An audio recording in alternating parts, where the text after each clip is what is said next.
And she may actually present that, oh, all I'm after is um, a quick rump. A lot of people try and sugarcoat, not sugarcoats way, but mask what they're doing by saying that, no, I'm not after any real intimacy. I just want to have sex with no commitment. Yeah, there And are out there doing that.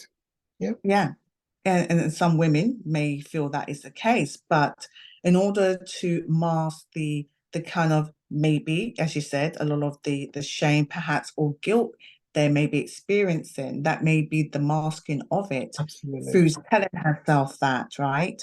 Yeah. And to lessen the judgment that she may be facing internally. Well, So that I would be a brave one, Caroline, for men, women to accept. It's okay for men to sow their seeds and to do all sorts, but for a woman to say, I'm just after the sex, ooh, that's brave. 21st century is allowing them to be able to be independent and say that, but most women wouldn't be brave enough yet to say, I'm just doing it for the sex with no commitment. That's very modern. Many women would with their girlfriend, but not publicly because it's tut tut. Ooh, women don't. We know men do, but ooh, So I'm not making a judgment about it. I'm just saying most aren't going to be shouting that very loudly. They're going to be on the websites with no commitment, type of sex, etc. But you're not going to shout about it because there's shame about being Mhm. known and seen to be doing that because women don't do Right. that, do they? It's just the men, will do that.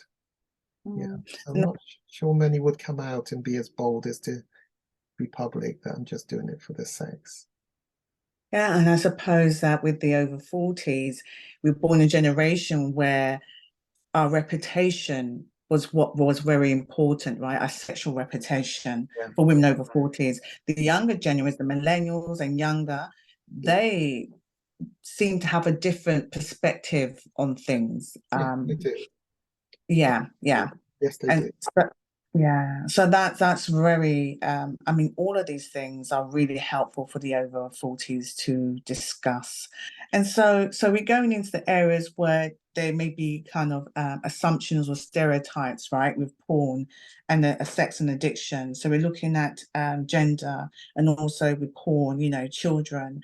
Yeah. Um, because obviously, considering there is the children, they go through a normal sexual development, right? They go Yeah. through a normal sexual development, Yeah. and a part of it is exploring, right? And so their exploration right now, as you were saying, that can lead, if you think about it, if they've been exposed to this over a long period of time, Yeah. then they may not understand what real intimacy involves, true Absolutely. intimacy. Absolutely. Yeah. But it's more than Okay. that. They're storing up something which by their 20s is going to Mm, manifest in some psychosexual problems for many of them. Yeah, right. because of Uh-huh. just becoming too sensitized from that one partner's body because I've dined out on 50 a month other bodies.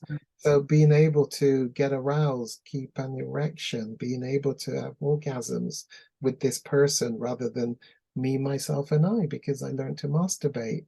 And that's the sexual template I carry as the best, ultimate best. So even after sex with him, I go to the bathroom and do myself properly because that's the Mhm. template they learned back there in childhood in doing sexual stuff. So there's some big issues that are stored up, which I then, the psychosexual therapist, now pick up with individuals because it's showing itself as soon as in their teens and their 20s because of what they have been dining out on for so many years back there before they get into partnered relationships. Right. Which obviously, again, as we talk about generational thinking, um, if it's not dealt with, it can lead to a lot of perhaps unknowingly, again, like mirroring sort of situation. Um, Addictions get passed on, Caroline. I Addictions get believe passed that. on to the Yeah. next generation. And so Mm, constantly I'm doing a history taking. I came across when I was age 10, 12, and she never knew, and I kept going back and viewing. And so now that we don't have magazines and it's on phones, our youngsters are so techie and skillful. They come across something on a parent's phone, and somehow parents never even know. They go back somehow and access and find, and when they get their own phone, and they get set up with some scripts. So porn, sex addiction, well, I should just say addictions, get passed on to the next generation. What we want to do is address our own stuff in order to limit the window of opportunity for it to be passed on to the next generation.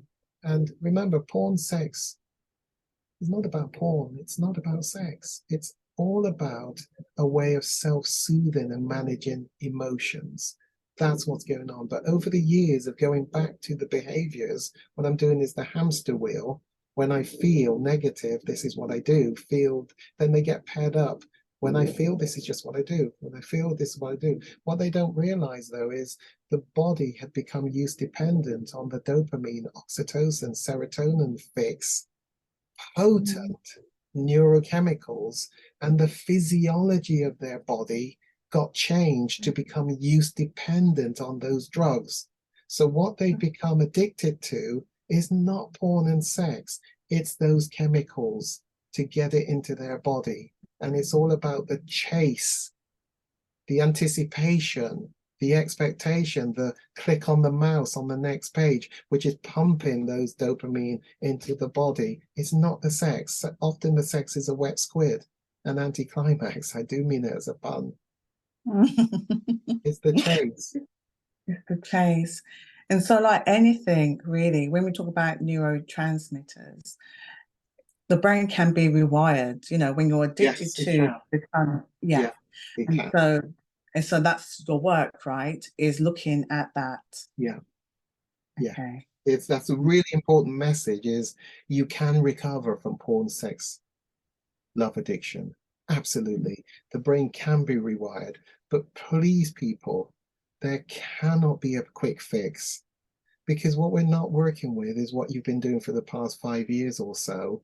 What we're going after is what happened back there as coping strategies, even if it's not porn, learning to go to your room, to play with your Lego, your game console for hours, moving away from people. You're going after coping strategies that the brain gave you back there that then just moved up levels when the more intense things like porn got added to the mix. I hope that makes some sort of sense.